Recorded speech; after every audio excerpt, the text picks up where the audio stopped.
नमस्कार प्यारे साथियों, स्वागत है आप सभी का एक बार फिर से आपके अपने यूट्यूब चैनल पर जिसका नाम है MD2 रीडर पब्लिकेशन।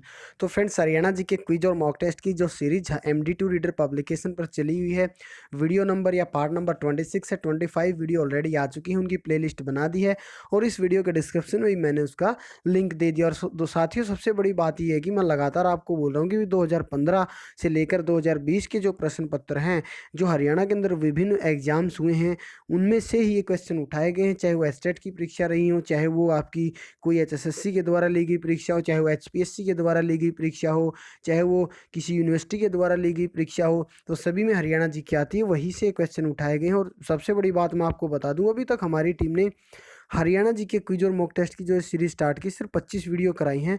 और उन्हीं 25 वीडियो में से जो कल स्टाफ नर्स का आपका एग्जाम हुआ है, उसमें जीके के 25 क्वेश्चन है, उसमें से 23 क्वेश्चन MD2 रीडर पब्लिकेशन की इस जीके क्विज और मॉक टेस्ट से आए हुए हैं।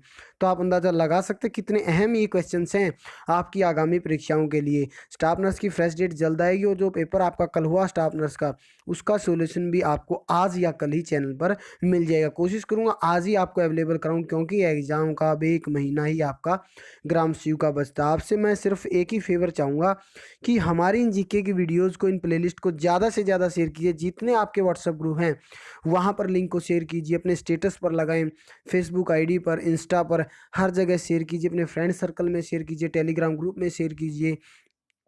तो चलिए, आज की जो एक क्विज है, इसका पहला प्रश्न देख लेते हैं कि पहला क्वेश्चन क्या है। ये लीजिए जी, खिलाड़ी राममेर का संबंध किस खेल से है? हॉकी, कबड्डी, गोला फेंक, हैंडबॉल। तो फ्रेंड, जो खिलाड़ी राममेर हैं, इनका संबंध है कबड्डी से। ये चीज़ आप ध्यान रखेंगे, ठीक है। और इसके अलावा कबड्डी से हमारे राम सिंह हैं, शेर सिंह सेठ हैं, ब्रह्म प्रकाश बेनीवाल हैं।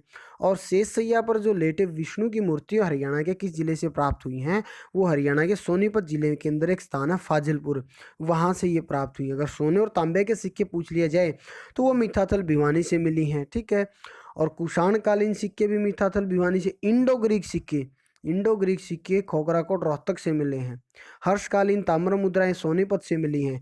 यज्ञ की मूर्तियां पलवल से मिली हैं। अगला प्रश्न है, समुद्रगुप्त का प्रसु प्रकार का सोने का सिक्का किस स्थान से मिला? रेवाड़ी, दादरी, पानीपत, मिठाथल। तो फ्रेंड्स, आपका समय समाप्त होता है और इस प्रश्न का जो सही आंसर है वो है ऑप्शन नंबर डी, मिठाथल। यहाँ पर इसका बिल्कुल सही आंसर रहेगा। इसी प्रकार अगले प्रश्न की ओर बढ़ चलते हैं फ्रेंड्स। अगला प्रश्न क्या है, किस राज्य सरकार द्वारा कृषि प्रसंस्करण और कृषि विपणन प्रचार नीति 2015 की शुरुआत की गई? पंजाब, बिहार, राजस्थान, हरियाणा। ये 4 ऑप्शन है फ्रेंड्स। आपका समय समाप्त होता है। उससे पहले मैं आपसे पूछना चाहूँगा कि भाई, हरियाणा के प्रत्येक गांव में बिजली कब पहुंच चुकी थी? 1970 तक पहुंच चुकी थी। और इसका श्रेय किसे दिया जाता है? बंसीलाल को दिया जाता है। इन्हें हरियाणा विकास पुरुष के नाम से भी जाना जाता है और इन्होंने हरियाणा विकास पार्टी की स्थापना भी की। आप सभी से क्वेश्चन है, कमेंट बॉक्स में इसको आपका आंसर देना है कि चौधरी बंसीलाल ने हरियाणा विकास पार्टी की स्थापना किस वर्ष की?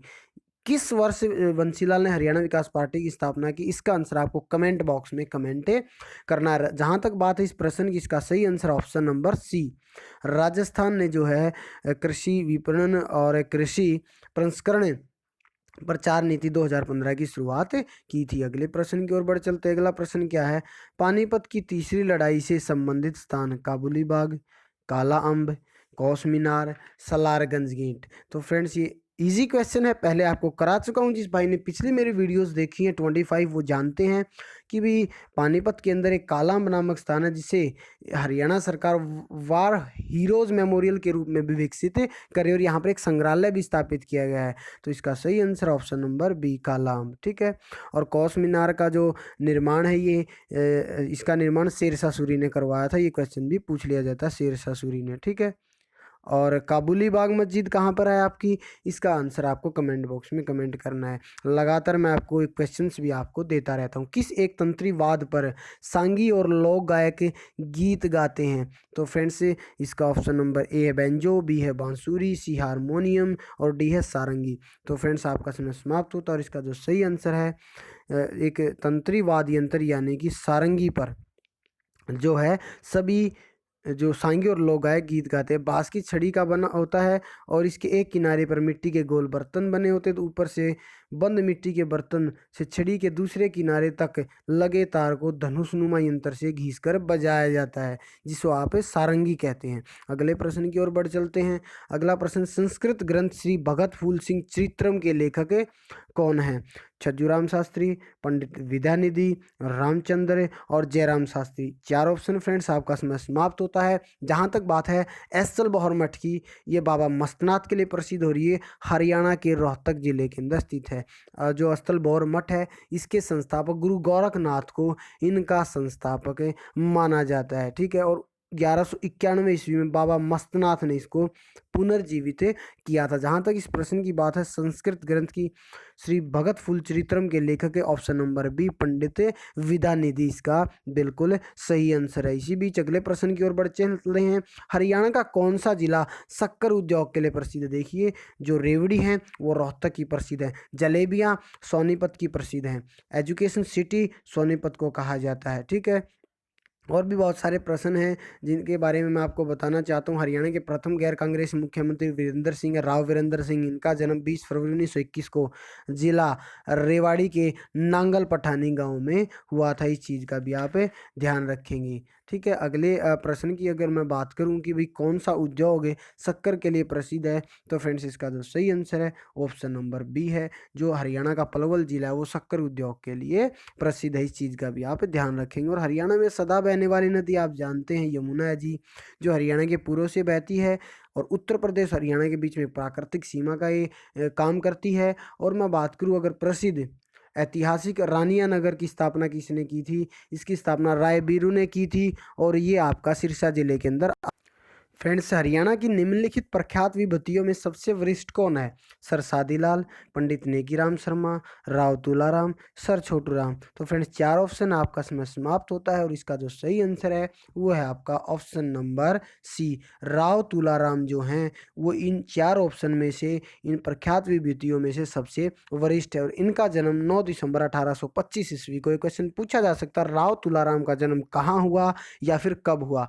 तो इनका जन्म 9 दिसंबर 1825 ईस्वी को हरियाणा के रेवाड़ी जिले में राव पूर्ण सिंह के घर पर हुआ था।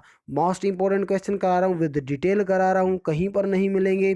बस आपसे एक ही उम्मीद करता हूँ कि आप वीडियोज़ को और चीज़ों को ज़्यादा से ज़्यादा शेयर करें ताकि इसमें हमारी हेल्प हो सके। तो फ्रेंड्स अगले क्वेश्चन की ओर बढ़ चलते हैं। पंडित मांगेराम का संबंध कला की किस विधा से है? ऑप्शन ए सांग परंपरा, ऑप्शन बी शिक्षा एवं साहित्य, ऑप्शन सी भित्ति लेखन और ऑप्शन डी रूप सज्जा। तो फ्रेंड्स ये 4 ऑप्शन है। आपका समय समाप्त होता है उससे पहले बताना चाहूँगा कि भारतीय गेहूं और जो शोध संस्थान हरियाणा के किस जिले में स्थित है? ये करनाल जिले में स्थित है और 1965 ईस्वी में जो है इसकी स्थापना हुई थी भारतीय कृषि अनुसंधान परिषद की।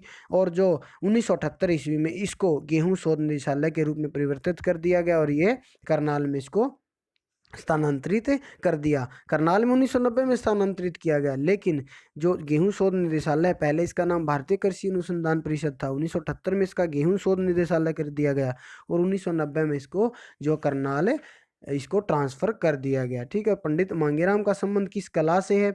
तो फ्रेंड्स इसका जो सही आंसर है वो है आपका ऑप्शन नंबर सी, भित्ति लेखन से जो है पंडित मांगेराम का संबंध है। अगले प्रश्न की ओर बढ़ चलते हैं। अगला प्रश्न है, हरियाणा में लोहे के पाइप का सर्वाधिक निर्माण कहाँ होता है? सोनीपत, फरीदाबाद, गुरुग्राम या फिर हिसार। तो फ्रेंड्स आपका समय समाप्त होता है और इसका जो सही आंसर है वो है आपका ऑप्शन नंबर डी, हिसार इसका सही आंसर। देखिए, पहले लोहे के पाइप में हरियाणा के सोनीपत जिले के गन्नौर का भी नाम आता था, लेकिन जब हरियाणा के मुख्यमंत्री ओम प्रकाश चौटाला थे उस समय पर यहाँ पर जो एक प्रमुख कंपनी थी BST जो लोहे के पाइप बनाती थी वो बंद हो गया। इस वजह से अब सोनीपत का नाम इसमें नहीं आता है और हिसार लोहे के पाइप के निर्माण में पहले स्थान पर है। अगले प्रश्न की ओर बढ़ चलते हैं।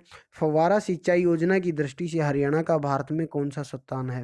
देखिए, वैसे तो हरियाणा में जो मैदानी इलाके ज़्यादा हैं और सबसे ज़्यादा जो सिंचाई होती है वो नहरों के द्वारा और ट्यूबवेल के द्वारा होती है, लेकिन पूरे भारत की दृष्टि से देखा जाए और फव्वारा सिंचाई योजना में हरियाणा का भारत में कौन सा स्थान है? पहला, दूसरा, तीसरा या पाँचवा?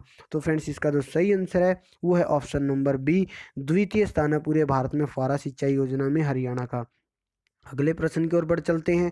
अगला प्रश्न है जी, उर्दू साहित्य अकादमी द्वारा उर्दू साहित्य में विशेषता के लिए कौन सा पुरस्कार दिया जाता है? मिर्जा गालिब पुरस्कार, उर्दू साहित्य रत्न, हाली पुरस्कार या फिर उपयुक्त में से कोई नहीं। तो फ्रेंड्स अगर मैं बात करूं, ये चार ऑप्शन आपका समय समाप्त होता है। इससे पहले आपको एक प्रश्न और बता देता हूं कि भारत का जो प्रथम विश्वविद्यालय स्थापना हुई थी उसकी 1956 में डॉक्टर राजेंद्र प्रसाद ने की थी, और कुरुक्षेत्र विश्वविद्यालय भारत का पहला विश्वविद्यालय था। और हरियाणा के मेवात जिले में कोई भी रेलवे स्टेशन नहीं है। और माधोगढ़ का किला महेंद्रगढ़ में स्थित है।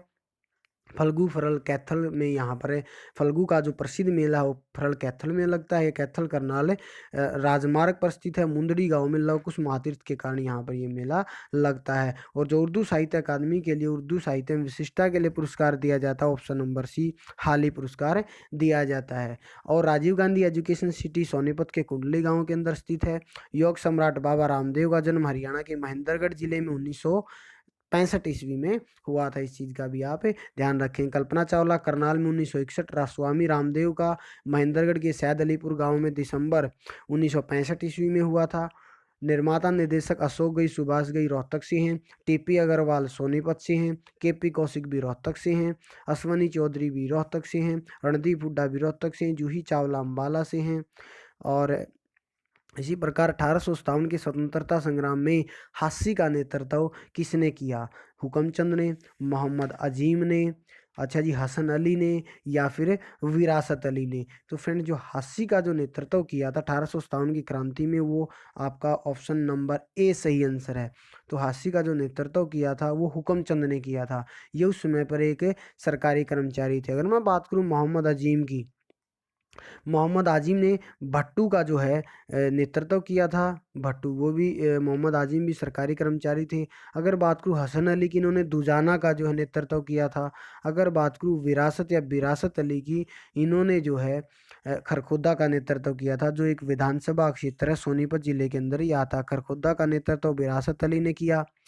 हसन अली ने किया आपका दुजाना का, ठीक है। और आपका हास्य का किया हुकमचंद ने। तो ये जो 1857 की हमारा स्वतंत्रता संग्राम था उसका नेतृत्व इन लोगों ने विभिन्न विभिन्न स्थानों से किया था। अगले प्रश्न की ओर बढ़ चलते हैं। राज्य लोक सेवा आयोग के अध्यक्ष की नियुक्ति कौन करता है? राष्ट्रपति, मुख्यमंत्री, प्रधानमंत्री, राज्यपाल? तो राज्य लोक सेवा आयोग है तो नो डाउट इसकी जो नियुक्ति है वो राज्यपाल ही करेगा। बहुत अच्छा क्वेश्चन है, आते रहते हैं। और शेख चिल्ली का मकबरा हरियाणा में थानेसर में स्थित है। इसी को जो है हरियाणा का ताजमहल के नाम से भी जाना जाता है। अगले प्रश्न की ओर चलते हैं। ईख की खेती जो एक प्रहसन है उसको किसने लिखा? राजाराम शास्त्री, मूलचंद वर्मा, हरिकेश, साधुराम? तो फ्रेंड चार ऑप्शन है, चारों बोल दिया, आपका समय समाप्त होता है। और इसका जो सही आंसर ऑप्शन नंबर ए है। राजाराम शास्त्री ने जो ही की खेती हरियाणवी प्रहसन लिखा था। महाभारत युद्ध में जो अभिमन्यु है चक्रव्यूह में प्रवेश किस स्थान पर किया था? ज्योतिषर, कैथल, अमीन और जींद? तो फ्रेंड्स आपका समय समाप्त होता है। तो चक्रव्यूह में जो प्रवेश किया था ये स्थान कहाँ पर स्थित है और इसका क्या नाम है वो इस बारे में मैं आपको बताऊंगा। उससे पहले कृषि आधारित जो फूड पार्क है हरियाणा के नरवाणा में भी स्थित है, साहा में भी, डबवाली में भी। और हरियाणा संवाद जो पत्रिका है वो लोक संपर्क विभाग से है। और डोसी तीर्थ है ये महेंद्रगढ़ के अंदर स्थित है। और इसको महर्षि च्वेन की जो रमण स्थली और क्रम स्थली के नाम से भी जाना जाता है। थानेसर नामक जो स्थान है वो राजा हर्षवर्धन की राजधानी थी। पश्चिम यमुना नहर रोहतक, सोनीपत, पानीपत और करनाल जिलों की सिंचाई करती है। ये आपकी ताजेवाला हथिनीकुंड बैराज से निकाली गई है, ठीक है। और इसका जो सही आंसर है वो अमीन, यानी कि महाभारत युद्ध में अभिमन्यु ने चक्रव्यूह में प्रवेश अमीन नामक स्थान से किया था। अगले प्रश्न की ओर बढ़ चलते हैं। अगला प्रश्न, हरियाणा के किस क्षेत्र में 3री शताब्दी में योद्धाओं का बोलबाला था? रोहतक, हिसार, अम्बाला, पानीपत? तो फ्रेंड चार ऑप्शन आपका समय समाप्त होता है। और इसका जो सही आंसर है वो आपका ऑप्शन नंबर ए, रोहतक के अंदर 3री शताब्दी में योद्धाओं का बोलबाला था। अगला प्रश्न है, हिसार के किस नगर में खुदाई के समय 9वीं शताब्दी के प्राचीन सिक्के, मूर्तियां व हस्तलिखित ग्रंथ मिले थे? उकलाना, मिथाथल, अग्रोहा, आदमपुर? तो फ्रेंड्स यहाँ पर आदमपुर भी मेरे हिसाब से हिसार के अंदर आता है, अग्रोहा भी हिसार, मिथाथल भिवानी, ठीक है। तो इसका जो सही आंसर है वो है आपका ऑप्शन नंबर सी, अग्रोहा के अंदर जो है हिसार, अग्रोहा एक जगह पड़ती है हिसार के अंदर। यहाँ पर जो 9वीं शताब्दी के प्राचीन सिक्के और मूर्तियाँ मिली। हमें पहले भी आपको बताया, इंडो ग्रीक सिक्के खोखरा कोट रोहतक, सोने तांबे के मिथाथल भिवानी, कुषाण कालीन भी मिथाथल भिवानी, हर्षकालीन सोनीपत के अंदर मिली हैं। तो ये चीज़ें हैं, आप सभी ध्यान रखेंगे। और अति प्राचीन वट वृक्ष जहाँ से गीता ज्ञान से संबंधित माना जाता है, ज्योतिषर के अंदर स्थित और बॉक्सिंग का पावर हाउस भिवानी को कहा जाता है। ठीक है, इब्राहिम लोदी का मकबरा पानीपत के अंदर स्थित है। सोनीपत जिले खेड़ी कुज्जर गांव में सतकुंबा तीर्थ है। खोड़िया की इस अवसर पर मनोरंजन कार्यक्रम में विवाह पर किया जाता है, लड़के की शादी पर किया जाता है। राजकीय खेल हमारा जो है कुश्ती है। ठीक है, राजकीय वृक्ष हमारा पीपल है, राजकीय फूल हमारा कमल है, राजकीय भाषा हिंदी है, हरियाणा का अधिकतर भाग मैदानी है। पक्की सड़कों की सबसे ज़्यादा लंबाई भिवानी के अंदर है। सबसे बड़ा और पुराना रेलवे स्टेशन हमारा रेवाड़ी है। पहली ट्रेन भी हरियाणा में 1873 में रेवाड़ी में ही चली थी। प्रत्येक गांव में बिजली पहुंचाने का मैंने बताया, बंसीलाल ने को इसका जो श्रेय जाता है, उन्हें हरियाणा विकास पुरुष भी कहा जाता है। और इन्होंने हरियाणा विकास पार्टी की स्थापना कब की, इसका आंसर आपको कमेंट बॉक्स में कमेंट करना और ज़्यादा से ज़्यादा वीडियो को शेयर करना है। तो फ्रेंड, जहाँ तक बात है इस क्वेश्चन की, अगर मैं बात करूँ, सबसे बड़ा पशुधन फार्म ये हिसार के अंदर स्थित है। ठीक है, और सबसे ज़्यादा गेहूं का जो उत्पादन है वो हमारा हरियाणा के सिरसा जिले में होता है। कोरवी किस बोली का प्रारूप मानी जाती है? कोरवी खड़ी बोली का प्रारूप मानी जाती है। तो फ्रेंड्स, ये जो प्रश्न मैंने दिया हुआ है इसका समय समाप्त होता है। और जगनीक भाट ने 12वीं शताब्दी में वीर काव्य की रचना की थी, तो उन्होंने ऑप्शन नंबर ए आला खंड की जो है रचना की थी। अगले प्रश्न की ओर बढ़ चलते हैं। खालसा पंथ की स्थापना किस महीने में हुई? चैत्र, बैसाख और कार्तिक या सावन? तो फ्रेंड, जो हमारा जो ये कहते हैं देसी महीने होते हैं, इसमें जो पहला महीना होता है वो हमारा चैत का होता है। और जो खालसा पंथ की स्थापना है, जो हमेशा ये क्वेश्चन भी आता है कि बैसाखी किस महीने में मनाई जाती है, तो खालसा पंथ की स्थापना बैसाखी के महीने में हुई थी। ठीक है, इसका जो सही आंसर है वो आपका बैसाखी है। ठीक है, बिल्कुल जी। और अगर मैं बात करूं फरूखनगर नगर है, जो 1857 की क्रांति में फरूखनगर का नेतृत्व किसने किया? वो अहमद खान ने किया। ठीक है, और हरियाणा में प्रचलित लोक नृत्यों में से कौन सा नृत्य स्त्री और पुरुषों दोनों द्वारा किया जाता है? लूर नृत्य है। यह होली से 2 सप्ताह पहले किया जाता है और यह पुरुषों के द्वारा और महिलाओं के द्वारा, दोनों के द्वारा किया जाता है। और निम्न में से किस उत्सव को बासोड़ा भी कहा जाता है? सलोनी को, निर्जला एकादशी को, सीली सातम को? तो फ्रेंड, सीली सातम को जो है बासोड़ा भी कहा जाता है। और तीज का जो त्यौहार है वो सामान्य किस महीने में आता है? वो सावन के महीने में आता है। रामेर का मैं पहले ही बता चुका हूँ आपको। और खालसा पंथ बैसाख के महीने में इसकी स्थापना हुई थी। ठीक है, 1857 की क्रांति का बीज अम्बाला छावनी से इसका उत्पन्न माना जाता है। और महाभारत काल में भीष्म का वास्तविक नाम उपमन्यु था, परिचित था, राजेंद्र था, देवव्रत था? आपका समय समाप्त होता है। इसका सही answer option number D, Devvrat है। अगले प्रश्न की ओर बढ़ चलते हैं। 51 शक्तिपीठों में से एक भद्रकाली पीठ कहाँ पर स्थित है? गुड़गांव, कुरुक्षेत्र, पुंडरी और भागवत है। तो फ्रेंड्स, आपका समय समाप्त होता है। उससे पहले बताऊंगा कि हरियाणा राज्य के किस कवि ने सांगों की रागनी तथा कथाएं लिखी? तो अली बख्श ने भी ये काम किया, अहमद बख्श ने भी, कृष्ण गोस्वामी ने भी। और फ्रेंड्स, हरियाणा का जब गठन हुआ यहाँ पर 7 जिले थे। कितने जिले थे? 7 जिले थे। अगर उनका नाम पूछ लिया जाए तो एक ट्रिक है, घर, GHAR, घर। गुड़गांव, हिसार, अंबाला और रोहतक। उसके बाद घर के बाद है JKM, जींद, करनाल और महेंद्रगढ़। घर, JKM। ये एक ट्रिक है जिससे पता चलता है कि हरियाणा का जब गठन हुआ यहाँ पर 7 जिले थे। और 51 शक्तिपीठों में से एक भद्रकाली शक्तिपीठ हरियाणा के कुरुक्षेत्र जिले के अंदर स्थित है। अगला प्रश्न है, चौधरी देवीलाल विश्वविद्यालय कहाँ पर स्थित है? यह आपका सिरसा के अंदर स्थित है। और मैं आपको बता चुका हूँ भीष्म का नाम। बाकी शारीरिक विकलांगों के लिए कहाँ आवासीय विद्यालय है? सिरसा, पलवल, अंबाला, पानीपत। तो फ्रेंड्स, आपका समय समाप्त होता है। इसका जो सही आंसर है वो है आपका ऑप्शन नंबर डी, पानीपत इसका बिल्कुल सही आंसर है। अच्छा, गुरु जम्बेश्वर को भगवान विष्णु का अवतार कौन मानते थे? विष्णु ही मानते थे, बिल्कुल सही है, हर कोई जानता है जी। अगला क्वेश्चन है, लाल पसीना उपन्यास के लेखक कौन? मधुकांत, मोहन चोपड़ा, अभिमन्यु अनंत और जय नारायण कौशिक। और अगर ये आ जाए माटी का मोल उपन्यास के लेखक, तो जय नारायण कौशिक। और लाल पसीना के फ्रेंड्स, आपका ये सही आंसर रहेगा। लाल पसीना के जो उपन्यास के लेखक हैं वो आपके हैं ऑप्शन नंबर सी, अभिमन्यु अनंत इसका सही आंसर रहेगा। लाल धूप की अगर मैं बात करूं, अमृतलाल मदान रहेगा। ठीक है, तो बहुत सी चीज़ें हैं जो आपको साथ की साथ करा रहा हूँ, मोस्ट इंपॉर्टेंट भी हैं। और आज का लास्ट क्वेश्चन है फ्रेंड्स, फिर रिक्वेस्ट करूँगा प्लीज़ और प्लीज़ शेयर वीडियो को अगर अच्छी लगे तो। लाखन माजरा गांव में कौन सा धार्मिक एवं ऐतिहासिक स्थल है? मंजी साहिब गुरुद्वारा, सूरज कुंड, इसके अलावा है आपका संत अमीर शाह मजार, शेख निजामुद्दीन मजार। तो फ्रेंड्स कपाल मोचन का मेला है वो आपका यमुनानगर जिले के अंदर लगता है। ठीक है, तो ये चीज़ें हैं जिसको आप याद रखेंगे। संत सूरदास ने संगीत की शिक्षा किस आचार्य से ली? ये क्वेश्चन मैं पिछली वीडियो में करा चुका हूँ। तो संत सूरदास ने संगीत की शिक्षा वल्लभाचार्य से ली थी। और जहाँ तक बात है इस प्रश्न की, लाखन माजरा गांव में कौन सा गुरुद्वारा, तो फ्रेंड्स आप सभी जानते भी, आपने कमेंट बॉक्स में कमेंट भी कीजिए।